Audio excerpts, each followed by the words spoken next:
Sir ಈಗ sir ಅನ್ನಭಾಗ್ಯದು 5 ತಿಂಗಳಿಂದ ಬಂದಿಲ್ಲ ಹಣ, ಗೃಹಲಕ್ಷ್ಮಿದು 3 ತಿಂಗಳಿಂದ ಬಂದಿಲ್ಲ ಅನ್ನೋ 5 ತಿಂಗಳು ನೋಡಪ್ಪ, ಯಾವುದನ್ನು ಕೂಡ ನಿಲ್ಲಿಸೋ ಪ್ರಶ್ನೆನೇ ಇಲ್ಲ.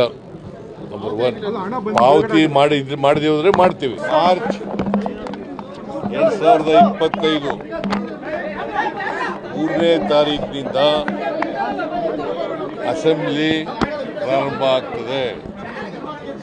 ಹೊಸ ವರ್ಷದಲ್ಲಿ ಮೊದಲನೇ ಅಧಿವೇಶನ ಆದ್ರಿಂದ 3ನೇ ತಾರೀಕು ರಾಜ್ಯಪಾಲರ ಭಾಷಣ ಮಂಡಿಸ್ತಾರೆ. ಅವರು ರಾಜ್ಯಪಾಲರ ಭಾಷಣ ಮಂಡಿಸ್ತಾರೆ. ಅದರ ಮೇಲೆ ಚರ್ಚೆ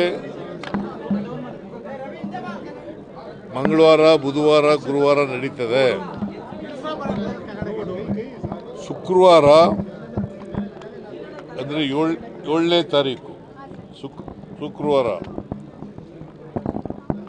25-26ನೇ ಸಾಲಿನ ಆಯವ್ಯಯವನ್ನು ಮಂಡಿಸ್ತೇನೆ.